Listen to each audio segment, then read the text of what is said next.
se deu por nossos pecados, para que pudesse nos livrar do presente mundo maligno, conforme a vontade de Deus, nosso Pai, a quem seja a glória para sempre e sempre.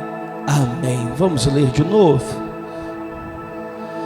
O qual se deu por nossos pecados, para que pudesse nos livrar do presente mundo maligno, conforme a vontade de Deus e nosso Pai, a quem seja a glória para sempre.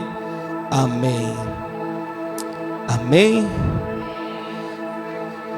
Feche os teus olhos. Senhor Deus e eterno Pai, mais um domingo, mais uma semana que se inicia, Senhor, debaixo da Tua palavra, e que hoje não venha a ser diferente, que possamos, Senhor, ser iluminados pelo Teu Espírito. Ilumina, Senhor, a nossa mente, o nosso coração, para melhor compreensão, Senhor, do texto sagrado. Fala, Senhor, os nossos corações. Opera, Senhor, sobre nossas vidas. É o que eu te peço, é o que eu entrego, Senhor, diante de Ti. Necessitamos, Senhor, ouvir a Tua voz. Necessitamos ouvir aquilo que o Senhor tem, Senhor, para falar com a igreja. Fala, Senhor, aos nossos corações. Fala, Senhor, a nossa alma. É o que eu te peço, é o que eu entrego, Senhor, diante de Ti. É o que eu entrego, Senhor, nas Tuas mãos, em nome de Jesus. A igreja aplaude ao Senhor e glorifica o Seu santo nome.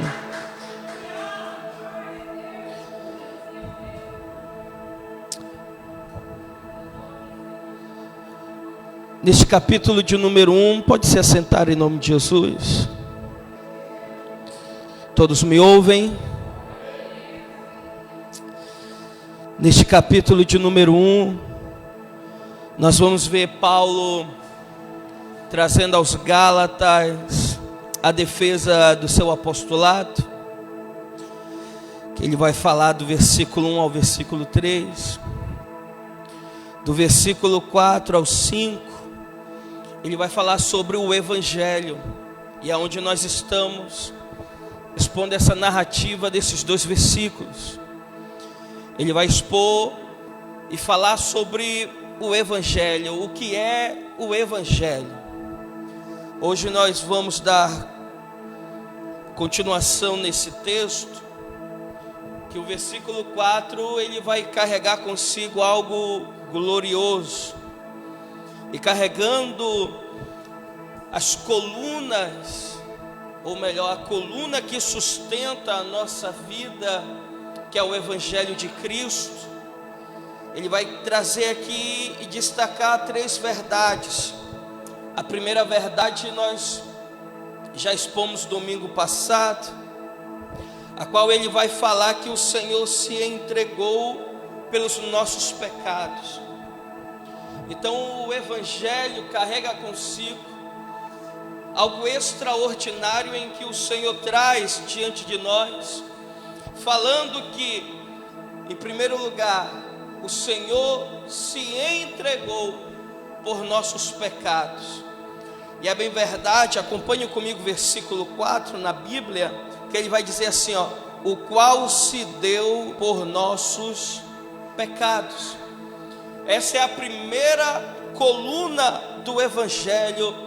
Nós vamos perceber e entender através dessa carta que o Senhor se entregou por causa dos nossos pecados. Amém? Aí ele vai continuar dizendo: para que pudesse nos livrar do presente mundo maligno. Então a segunda coluna em que nós vamos ver é o propósito do Evangelho sobre a nossa vida. O primeiro propósito, Cristo se entregou por causa dos nossos. Amém. O segundo propósito, é o propósito do sacrifício de Cristo na cruz, para nos tirar da mão do maligno. A parte vai descrever, para que pudesse nos livrar do presente mundo maligno. Então nós vamos entender que o Senhor se entrega por causa dos nossos pecados. Nós vamos compreender que o Senhor, Ele opera entregando o seu propósito, que é nos tirar da mão de Satanás, nos livrar da mão do maligno. E é interessante que quando nós vamos perceber que quando o Senhor se entrega, Paulo, ele vai trazer diante de nós algo muito glorioso. Acompanha comigo. Paulo diz que a morte de Cristo teve um propósito definido. Ele se entregou à morte de cruz para nos arrebatar do poder deste mundo, para nos transportar do reino das trevas para o reino da luz. Então, o propósito do Evangelho sobre a nossa vida é nos tirar da onde estávamos e nos trazer para um reino eterno. É interessante perceber que quando ele vem falar sobre este propósito, quando ele vem trazer o propósito, é algo magnífico, é algo extraordinário. Por quê? Porque todos nós estávamos vivendo debaixo do jugo, todos nós já estávamos condenados, estávamos perdidos. Então, a obra de Cristo na cruz foi algo tão eficaz na nossa vida, que aqueles que estavam debaixo do domínio de Satanás, debaixo do domínio do inimigo, hoje estão livres na mão de Jesus Cristo. Hoje estão libertos pela obra salvífica de Cristo no madeiro. Hoje estão de pé por tudo aquilo que o Senhor operou sobre a nossa vida. Não há maior glória para a igreja que não seja essa. Cristo nos libertou, Cristo nos tirou do cativeiro, Cristo nos arrancou da mão do maligno, Cristo opera sobre as nossas vidas, Cristo age sobre a nossa. E é interessante que ele vai continuar descrevendo aonde nós paramos. Ele vai dizer: o cristianismo é a religião da libertação. Guthrie observa que o verbo exaiero é inesperado, porque não ocorre em nenhum outro lugar nas epístolas de Paulo. Sugere a libertação de alguém sobre o poder de outra pessoa. O quadro é de Cristo como um vencedor que levou o efeito uma operação de salvamento bem sucedida. Então Paulo vai usar o verbo no grego, ele vai expor este verbo aiero, a exaierio, a qual ele vai descrever dizendo que este verbo relata como se estivéssemos na mão de alguém, sobre o cativeiro de alguém. E outrora estamos debaixo do cativeiro de Satanás, nas mãos do inimigo. Então ele vai dizer que a obra de salvação, ela foi uma obra executada e bem sucedida sobre as nossas vidas. Então olhe para mim, ele vai continuar descrevendo que o cristianismo é a religião da libertação. Se tem uma religião, ou melhor, se tem algo que nos liberta, se tem alguém que nos liberta, é Jesus. Jesus não te traz para que você viva da mesma maneira. Jesus te traz para que possamos caminhar livres em Cristo Jesus. Então o propósito do Evangelho é libertar você. O propósito do Evangelho é libertar a sua vida. O propósito do Evangelho é te tirar do domínio das trevas e te levar para um tempo de liberdade em Cristo Jesus. Então este é o Evangelho. Cristo se entregou por causa dos nossos pecados. Cristo se entregou para nos livrar da mão do inimigo. E é interessante que ele vai continuar descrevendo de uma maneira muito gloriosa, que ele vai trazer este verbo que significa resgatar, que pressupõe que estamos recebendo o benefício de Cristo sobre a nossa vida.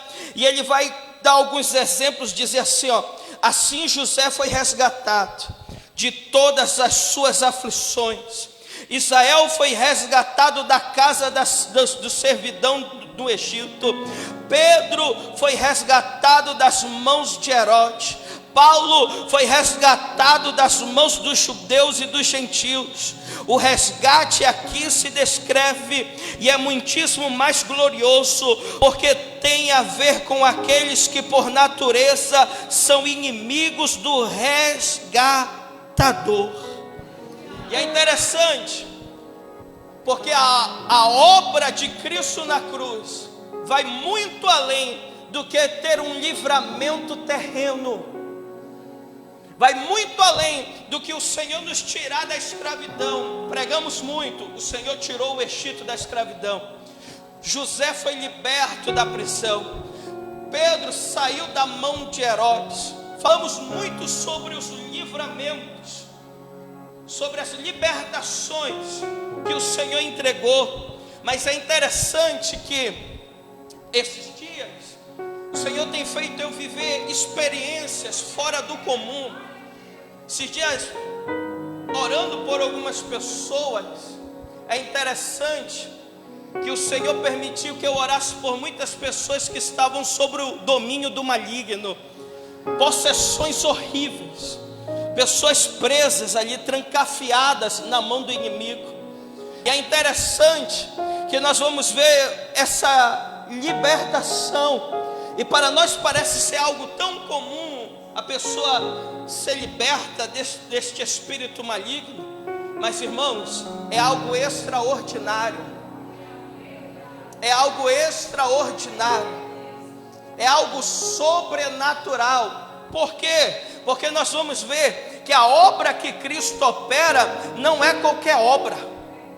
A obra que Cristo opera não é só te livrar de um assalto, não é só te livrar da mão do inimigo. A obra que Cristo faz é te trazer uma nova vida.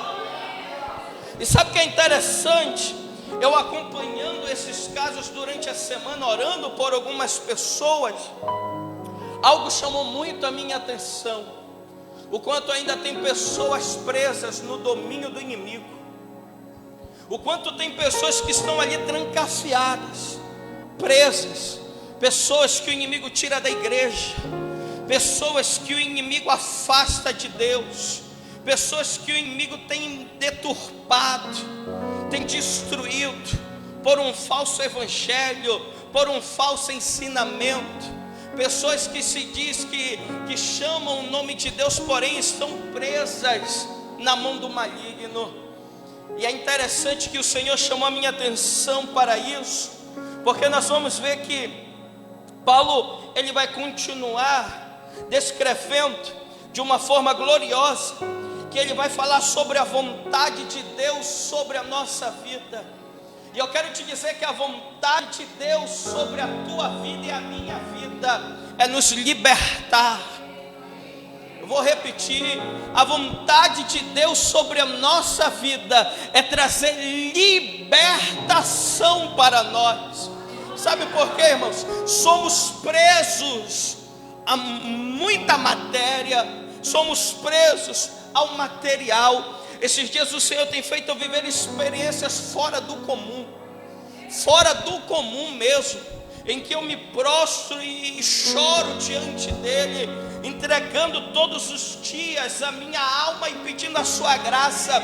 Só que é interessante que eu começo a compreender que o Senhor nos levantou, irmãos, como igreja, para anunciar uma palavra que liberta, e a palavra que liberta é o Evangelho de Cristo. Nós nos preocupamos muito, e isso tem chamado a minha atenção. Sabe por quê, irmãos? Porque você não vai passar fome se você deixar de trabalhar um dia para estar aqui na igreja, para estar aqui ouvindo a palavra. O melhor culto que temos nessa igreja é o dia de domingo. Não é o dia da revelação, não é o dia da libertação, não é o dia do milagre. O melhor culto é o culto de domingo. Por quê? Porque aqui pregamos o Evangelho. Enquanto você está aqui, a obra de Cristo já foi executada na tua casa, na tua família, nos teus filhos. A obra de Cristo já foi feita sobre a tua vida. Você até pode estar aqui e parece que nada está acontecendo, mas a obra de Cristo é eficaz. Você vai testemunhar aquilo que Deus tem operado sobre a tua vida.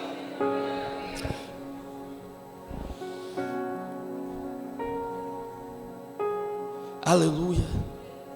Porque tem a ver com aqueles que por natureza são inimigos do resgatador. Irmãos, essa obra de Cristo, ela é tão extraordinária. Por quê? Porque outrora nós éramos inimigos de Deus. Pastor, inimigo de Deus, sim. Já leu Romanos 3? Se não leu, vamos ler de novo. Abre comigo Romanos 3.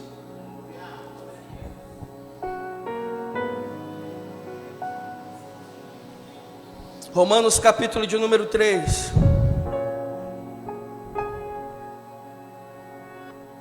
A partir do versículo 10. O que é que está escrito? Como está escrito: não há nenhum justo, não, nenhum. Não há ninguém que entenda, não há ninguém que busque a Deus. Todos se desviaram do caminho e juntamente se tornaram inúteis. Não há quem faça o bem, não há nenhum. A sua garganta é um sepulcro aberto, com as suas línguas enganam. Veneno de áspide está debaixo de seus lábios, cuja boca está cheia de maldição e amargura. Seus pés são velozes para derramar sangue, e seus caminhos a destruição e miséria. Eles não conhecem o caminho da paz. Presta bem atenção. Paulo ele está trazendo aqui, falando dos gentios e dos judeus e dos gentios. Ele vai dizer: todos nós estávamos destituídos dessa glória. Todos nós estávamos destituídos da glória de Deus. Não há quem bata o pé aqui e diga: não, eu vim até Jesus, eu fui buscar Jesus. Irmãos, não há quem esteja aqui sem antes ser visitado por Ele. E o propósito de Cristo ir até a tua vida, até a tua história, é te resgatar da mão do inimigo. Então eu quero que você entenda que isso vai muito além, porque ele vai dizer: foi efetuado por intermédio da morte voluntária do resgatador. Paulo diz que Cristo morreu para nos libertar e nos desarraigar deste mundo perverso. Oh, aleluia! E ele vai continuar trazendo o verbo da palavra, que aqui não é cosmo, é aionos. Aí Hendricks vai dizer assim, revela que a palavra aionos denota o mundo em movimento, enquanto o cosmo ainda é usado em diversos sentidos, assinala o mundo em repouso. Desse modo, refere-se ao mundo do ponto de vista em tempo e mudança.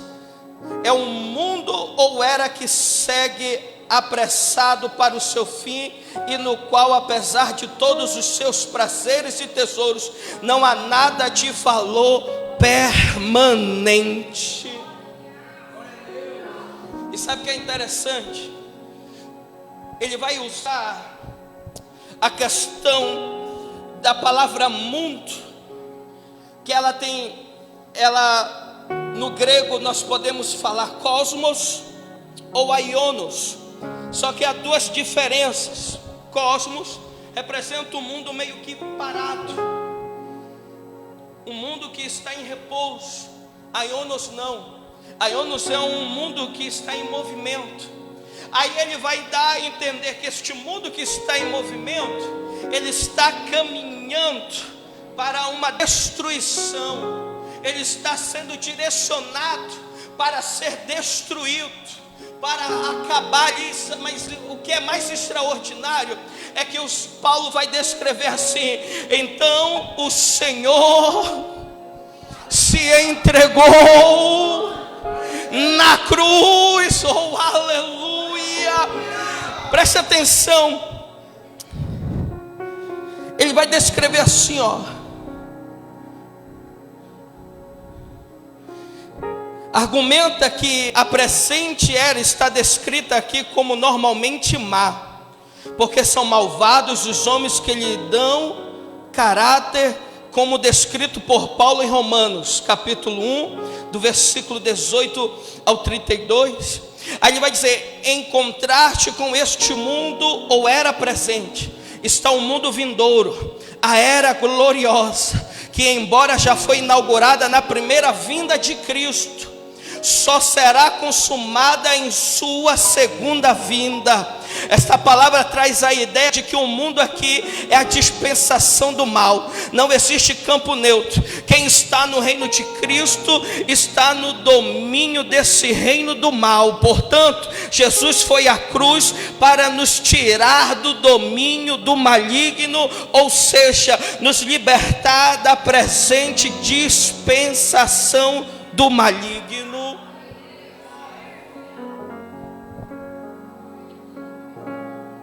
É interessante que Paulo vai descrever com uma sabedoria tão grande, e ele vai dizer que há um contraste nesses dois mundos. Quem está em Cristo já está sendo preparado, ou melhor, já foi preparado para ver a sua glória.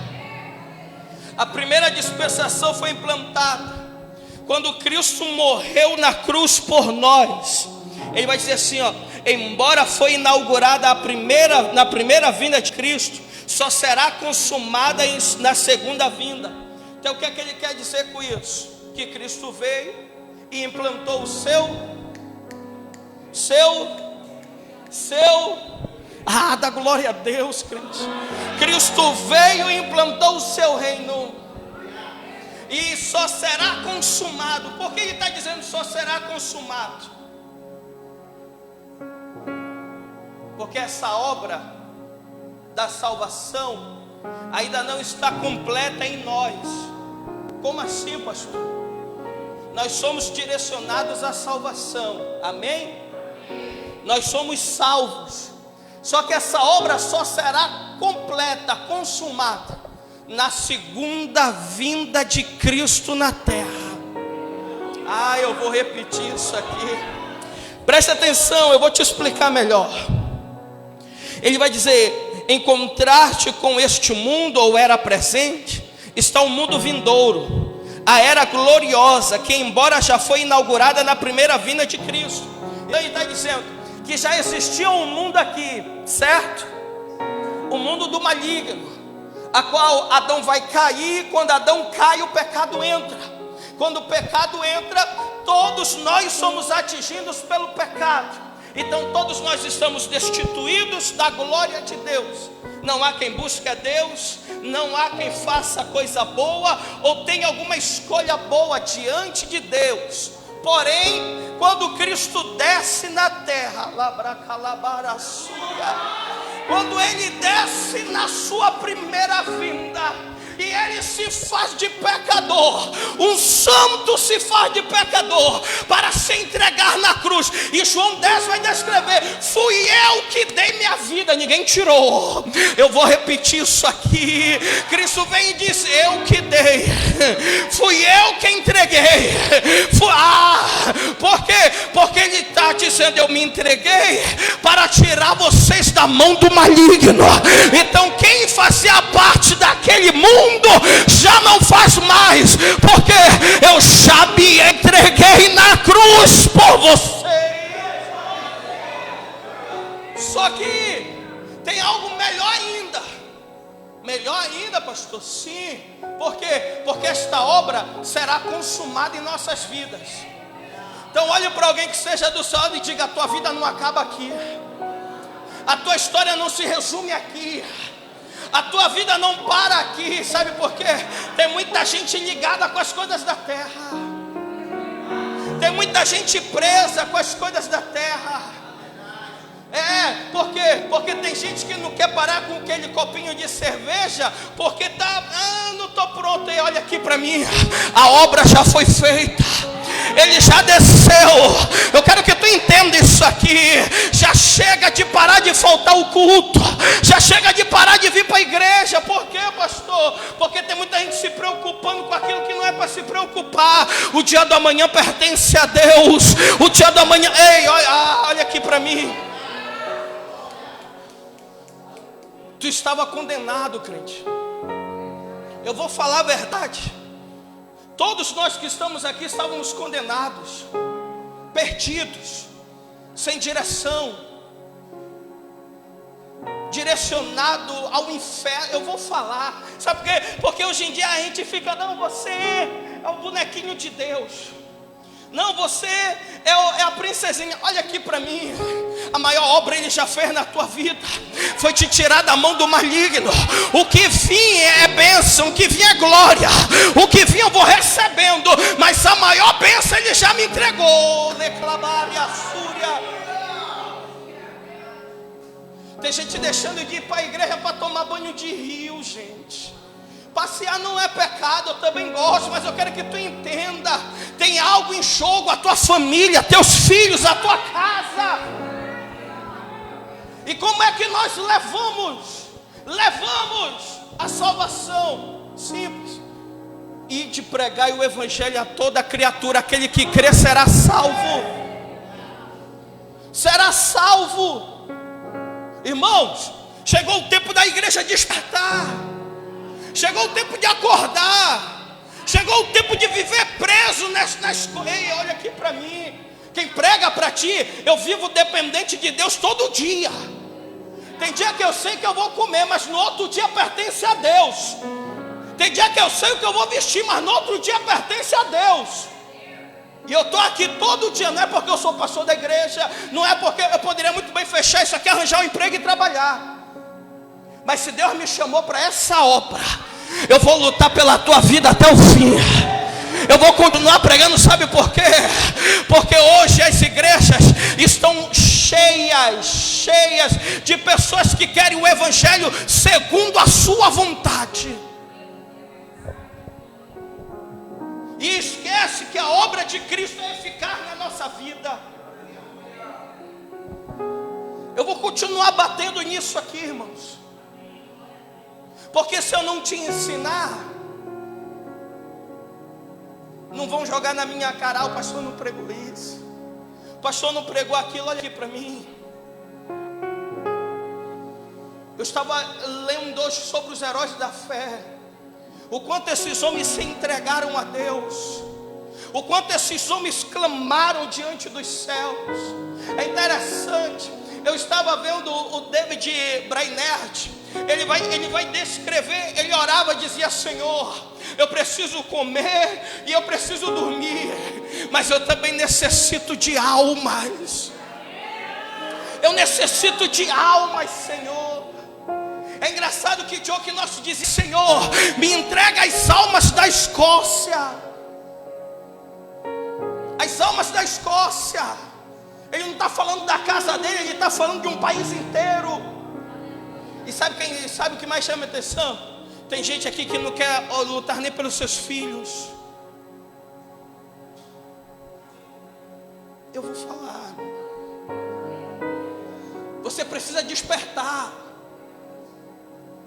Não adianta tu ter um carrão na porta da tua casa e tua casa é dividida. Uns servem, outros não. Uns vivem, outros não. Já você consegue deitar em paz, porque você vem para o culto. Descansar a tua cabeça sabendo: o pastor pregou, Cristo me visitou, e eu sei que eu sou salvo em Cristo Jesus. Mas e fulano, e ciclano, e beltrano? Você já parou para pensar nisso? Irmãos, sabe que esses dias pela manhã me trouxe uma alegria muito grande. Estava em casa, geralmente a minha esposa coloca o louvor na televisão. A minha filha é criança, mas a gente já consegue ver os passos que a gente vai dando.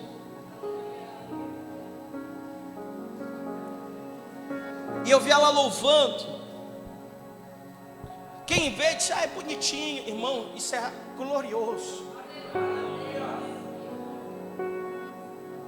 Ela canta assim: Jesus, não ligue se eu agora chorar. E eu fico sentado olhando para aquilo. Eu tento disfarçar, mas não tem como, a lágrima vem nos meus olhos. Sabe o que é interessante? É que se uma criança de 1 ano e 8 meses consegue sentir a presença de Deus, tu com 500 anos de igreja não sente. É porque tem alguma coisa errada.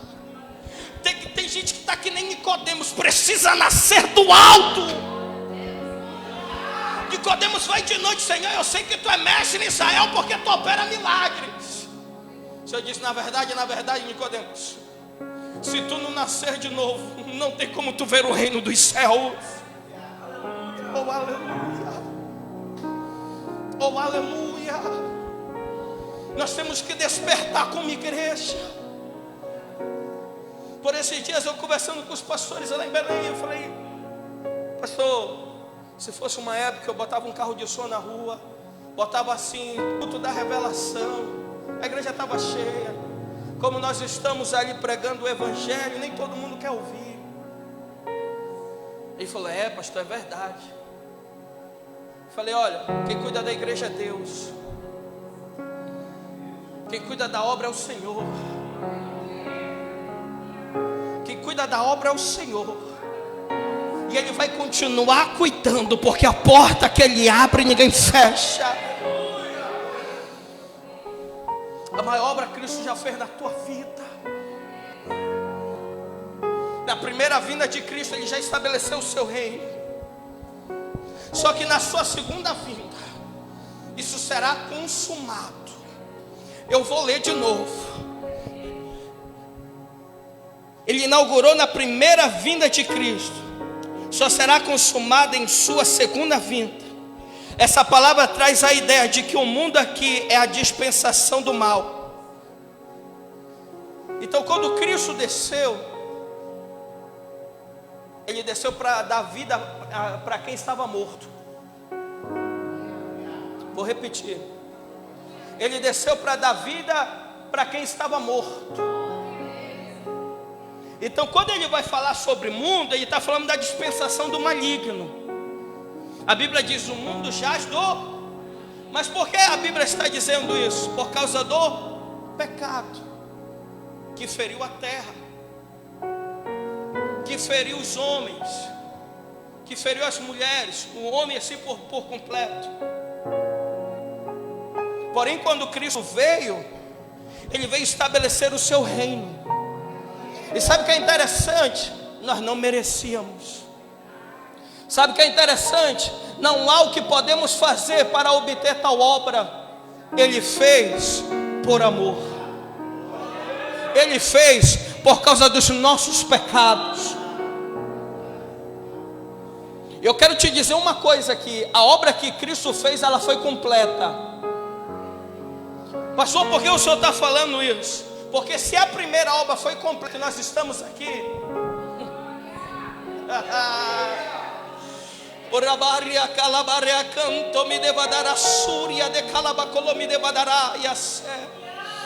se a primeira obra já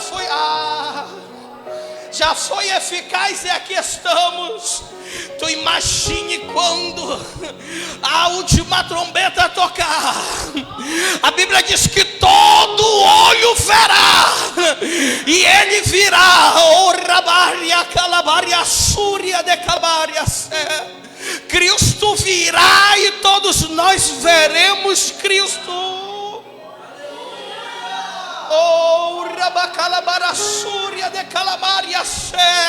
Deus, ele vem resgatar a sua igreja. Ele vem levar o seu povo. Ele vem concluir a sua obra. Oh, aleluia.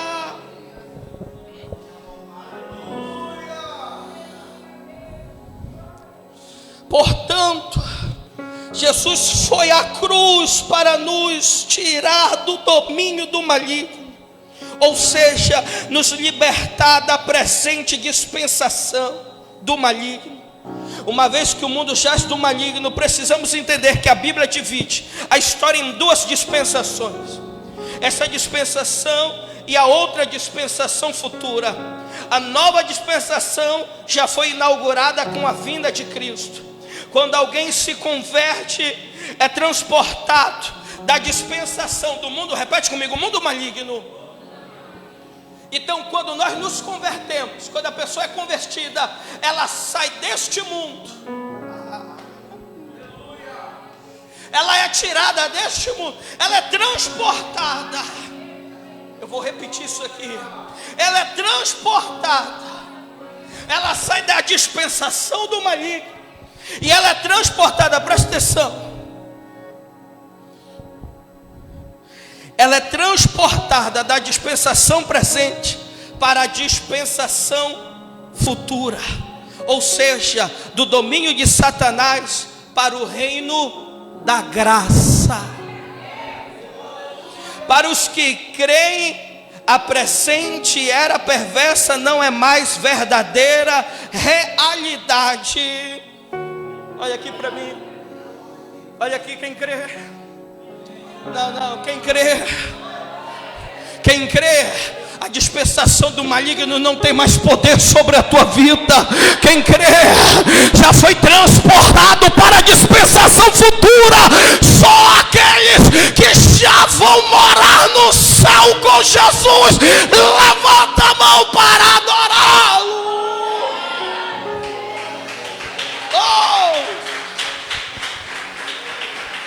Orabacalabarasúria de calabadarária, calabadaraia sé.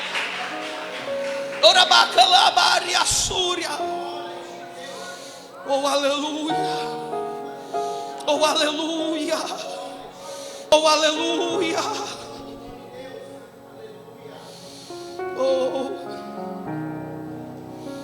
Oh, aleluia.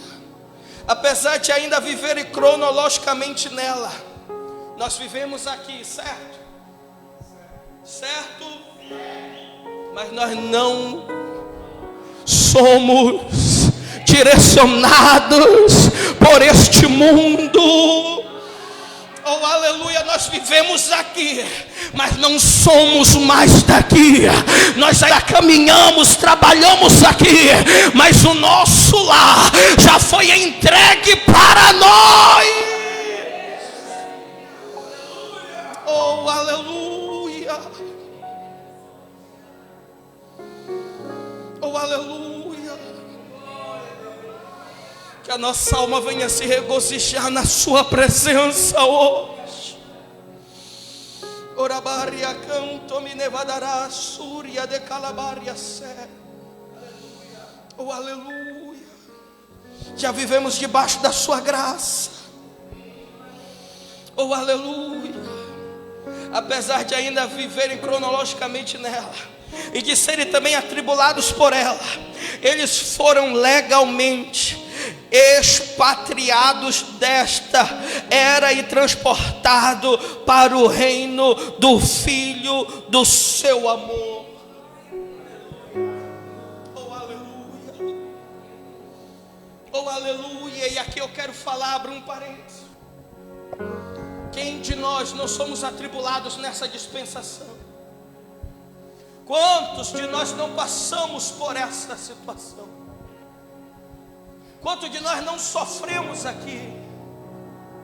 Não passamos aqui?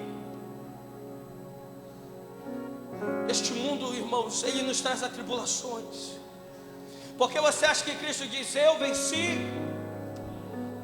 No mundo tereis aflições, mas tem de bom ânimo, porque eu...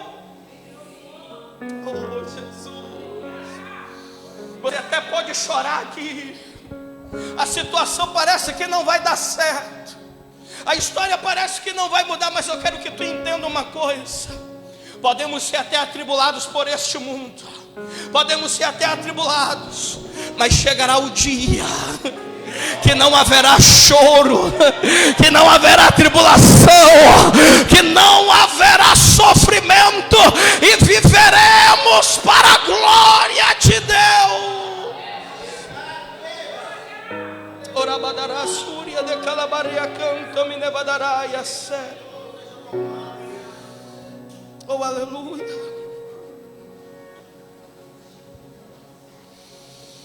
Viveremos esse dia. Eu quero hoje trazer essa paz para o teu coração através desta palavra, porque eu sei que tem pessoas sendo atribuladas. Nenhum de nós escapamos disso, todos nós passamos por isso. Vivemos as dores deste mundo, vivemos o sofrimento deste mundo, mas eu quero te trazer esperança hoje. Tudo isso vai passar, tudo isso vai se encerrar, tudo isso vai acabar em nossas vidas. Chegará o dia que cantaremos e daremos glória a Ele, e ceiaremos com Ele. Oh, aleluia. Para encerrar, o versículo 4: o qual se deu por nossos pecados, para que pudesse nos livrar do presente mundo do maligno, conforme a vontade de Deus nosso. Conforme a vontade de Deus nosso.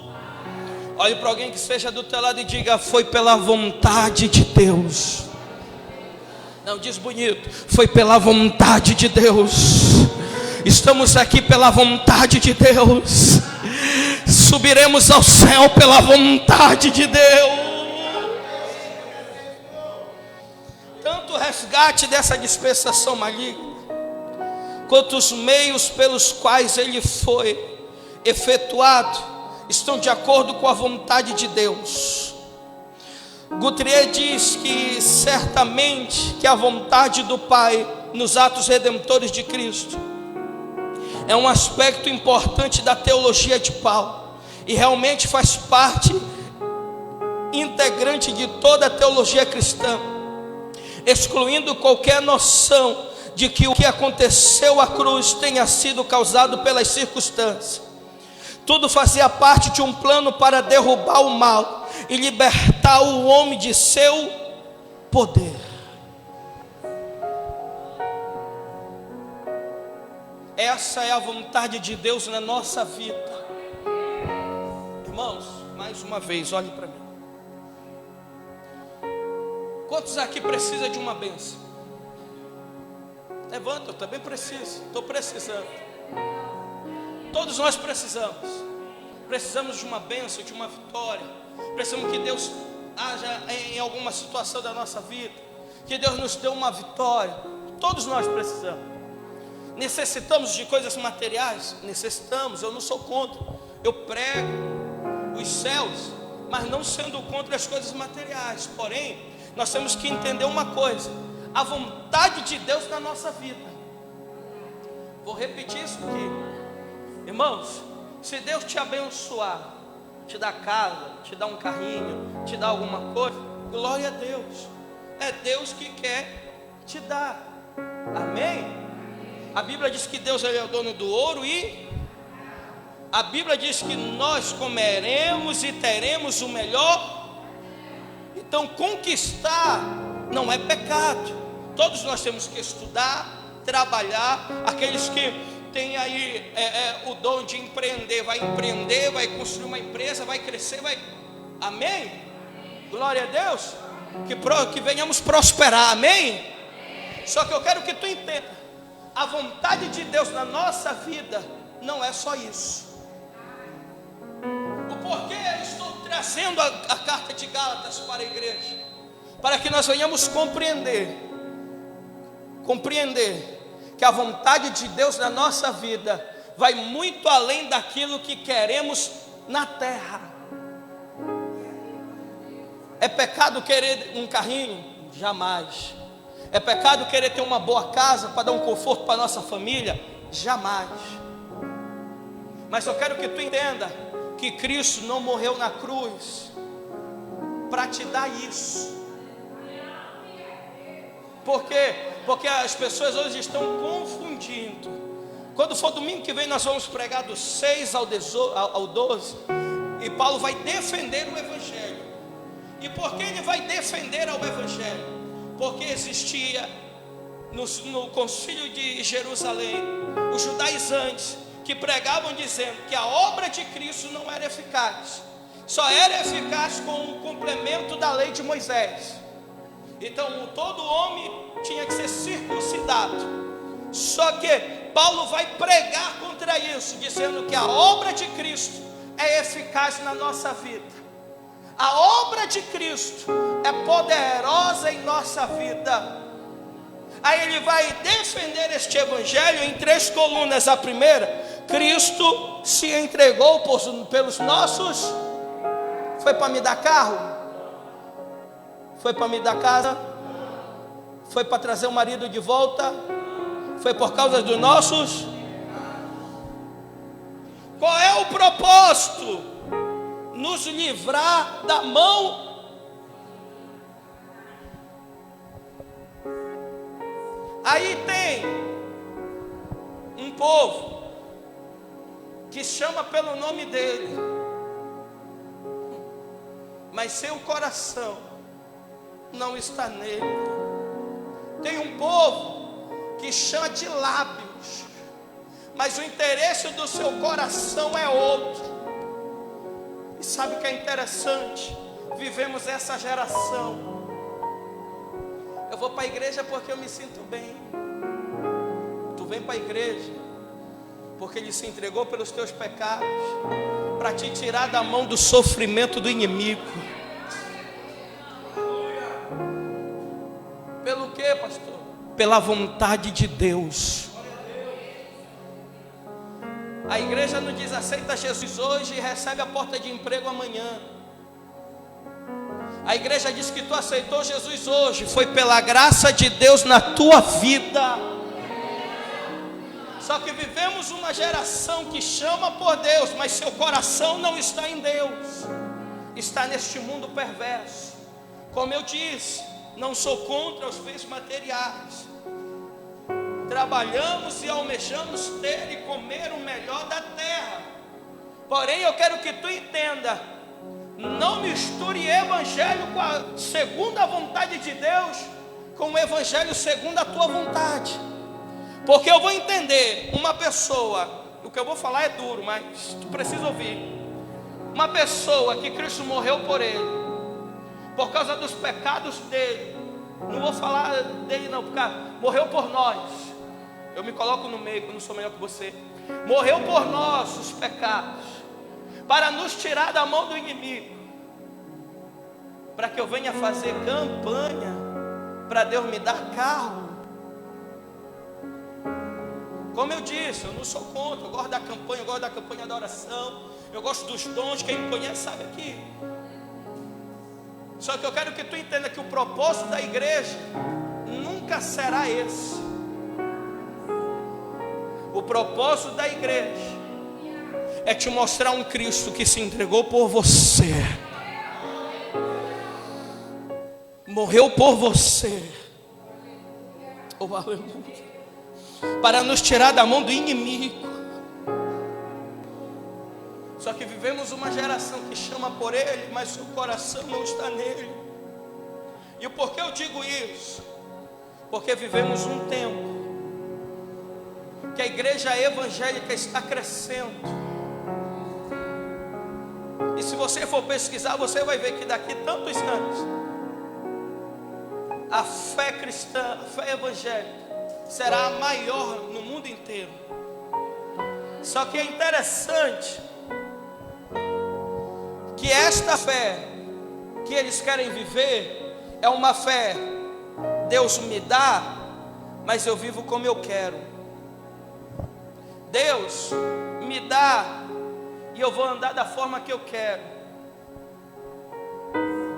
Não é esse o verdadeiro evangelho. Porque evangelho nos transforma de dentro para fora. Só que tem gente que diz: ah, se eu tenho isso, foi Deus que me deu. Quem te disse isso? Quem te falou isso?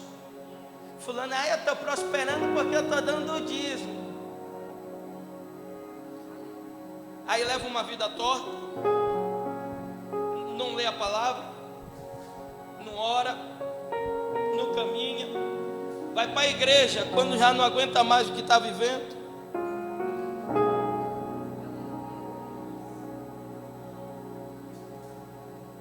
É duro, eu sei que é duro ouvir isso, mas se eu não pregar isso para ti, irmão,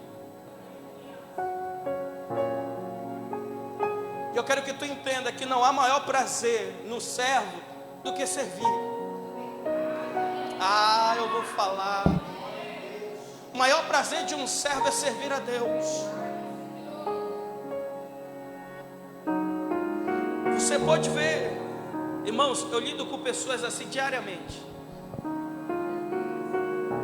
Diariamente. Se você pegar meu WhatsApp, se você for ver meu WhatsApp, o que eu recebo de mensagem: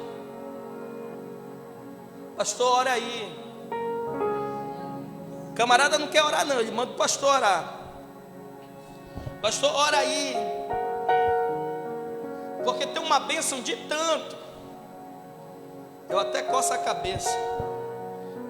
Se sair, o senhor já sabe. Eu falei: irmã, o que a senhora acha da gente fazer um propósito? Propósito? Como é? Eu falei: a gente vai orar para que Deus transforme a sua vida. Não, pastor, ore aí. Eu quero que tu entenda uma coisa. Eu não nego oração para ninguém, eu oro por todo mundo. Mas esses dias algo chamou minha atenção. Estava na oração do meio-dia.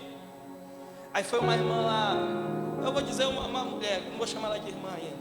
Eu profetizo que ela será irmã em nome de Jesus. Ela chegou lá e disse: ei, tudo aquilo que o senhor falou aconteceu. Eu falei: e aí, irmão? Ah, eu só quero ter a certeza mesmo se ele vai voltar para casa. Porque me procurar, ele já me procurou. Falar, ele já falou comigo. Eu quero ter certeza, porque eu fui lá no meu pai de santo e ele não conseguiu ver se ele ia voltar não, ou não. Então eu vim aqui com o senhor, porque o senhor falou aconteceu. Então eu acho que é mais certo por aqui.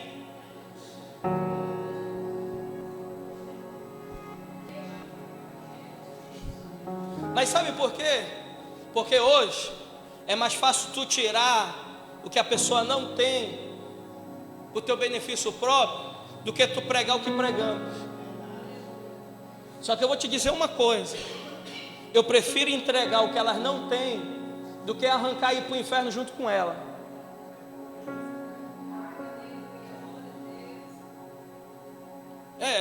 Porque hoje tu vê uma pessoa entrar, porque hoje o pessoal que tem dinheiro não quer entrar na igreja, não quer ir para a igreja, porque se for para pagar, eles pagam na mão do diabo. Aí o pastor vê que a pessoa tem dinheiro: ah, não, irmão, é tanto. Para Deus quebrar essa macumba, é tanto. Para Deus desfazer isso, é tanto. Vem cá, irmão. Cristo se entregou pela sua vontade. Não, presta atenção. Cristo se entregou por causa dos nossos pecados. Aí João 10 vai dizer o quê? Eu dei a minha vida, ninguém tirou. Ninguém tirou, fui eu que dei a minha vida. Para nos tirar, por causa dos nossos pecados, para nos tirar da mão do maligno, pela vontade do Pai. Presta atenção que já chegou o nosso horário, eu já vou encerrar. Presta atenção. Cristo tenha sido causa pelas circunstâncias.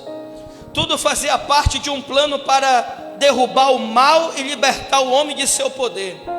Reafirmamos, portanto, que Cristo foi à cruz, não por um acidente, nem porque as forças do mal prevalecem sobre ele. O sacrifício de Cristo na cruz foi voluntário, absolutamente em conformidade com a vontade de Deus Pai. Foi o Pai quem o entregou por amor. O amor divino por nós não poupou o Filho, mas tampouco o Pai, de modo que Deus sofreu pessoalmente. Deus se sacrificou pessoalmente e realizou um empenho total. Deus estava em Cristo. 2 Coríntios 5,19. Abre aí.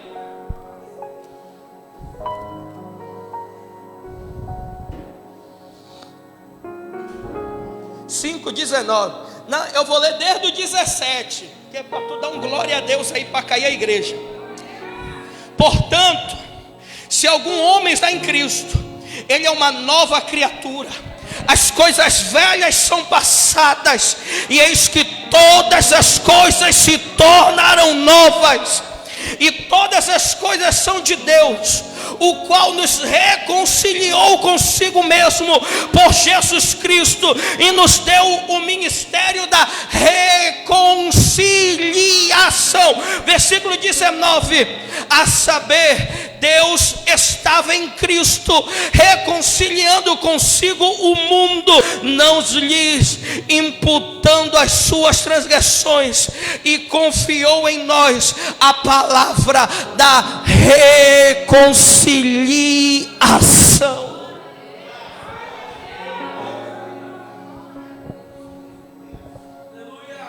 Oh, aleluia. Fica de pé. Aí ele vai dizer, versículo 5: a quem seja a glória para sempre e sempre. Amém. Oh, aleluia. A quem seja a glória dos séculos dos séculos. Não foi para a minha glória, foi para a glória dele.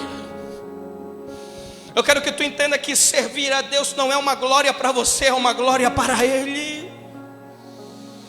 Paulo vai reafirmar no versículo 5, todo mundo acompanha: a quem seja a glória para sempre e sempre. Amém. A glória sempre será dele, para ele. Sempre será dele, para ele. Coloca a mão no teu coração. Senhor, aqui estamos, Senhor, diante de ti. Aqui estamos, Senhor, diante da tua presença. Pregaremos a tua vontade neste lugar. Pregaremos o teu querer neste lugar. Pregaremos a tua obra neste lugar. Opera em nossas vidas. Reconcilia este povo contigo. Se tiver alguém essa noite que queira se reconciliar,